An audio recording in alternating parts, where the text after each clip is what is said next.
Hello everybody and welcome back to Dennis Recreational Space.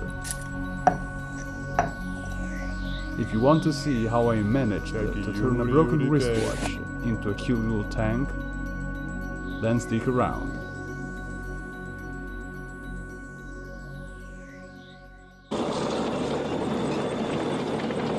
A friend of mine some time ago gave me this wristwatch, or better, what remained of it, probably thinking I could repurpose it into something else.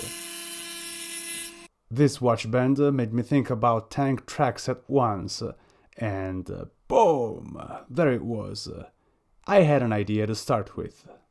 The watch came also with these spare parts, some of which looked like machine guns to me, so I thought it would be a pity not to incorporate them in the build. Okay, now you're probably asking yourself why the heck these sequences were shot in blue.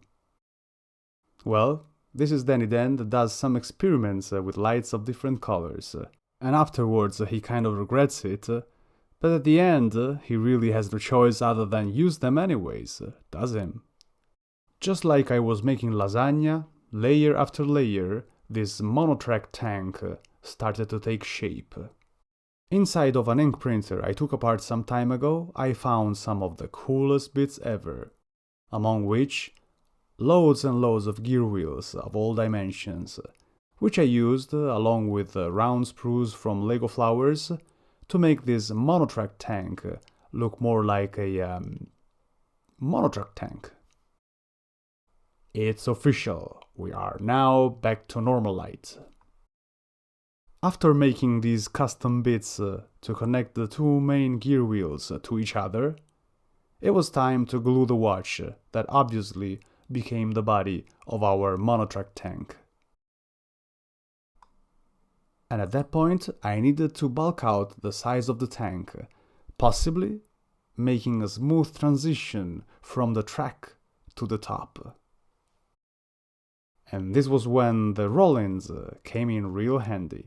These things have a dome-shaped base, and after tearing apart one of these, you basically end up having an interesting dome-looking detailed bit that contains an iron weight and a little head which is just about the size of that one of a 3.7-inch figure that you can use for toy mashup projects.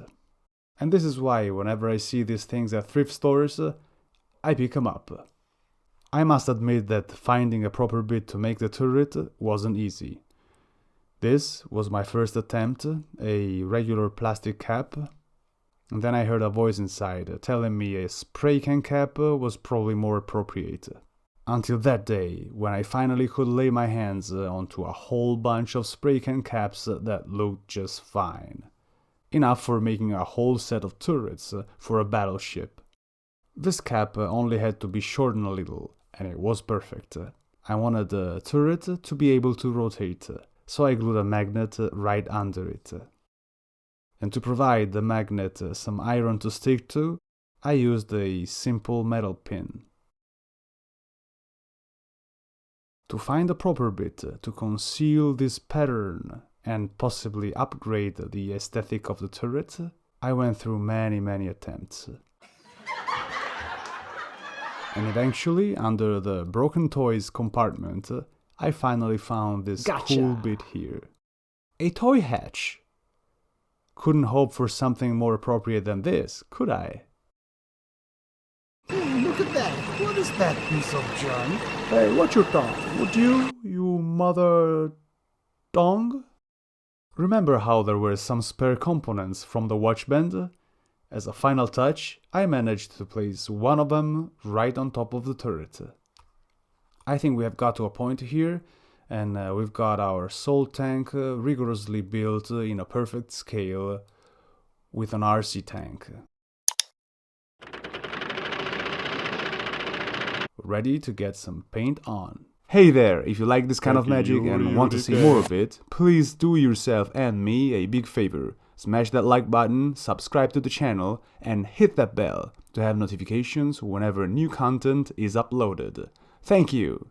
First thing I did was to hit the model right on the black primer with a heavy silver dry brush, until my fingers started to look like I was one of the rockets.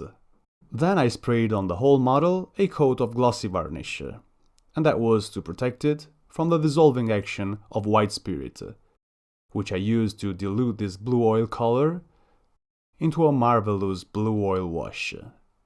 After dabbing off the excess with a tissue, I noticed how there was barely any blue left on the surface. Only a hint, really. And that wasn't exactly the result I had in mind. Nothing to complain about track and wheel gears instead, where the burnt umber oil wash made it look dirty and oily, just the way I want it to be. So I decided to give another pass of blue on the top. This second time, leaving it the way it was, without dabbing off any of the paint from the surface. Since I named this tank Panzer 8, in Italian Panzerotto, I went through my material looking for some decals and found these, which belong to a pretty old helicopter model kit. And as a final touch, I added an orange hint to pair with the blue, to make some color variation.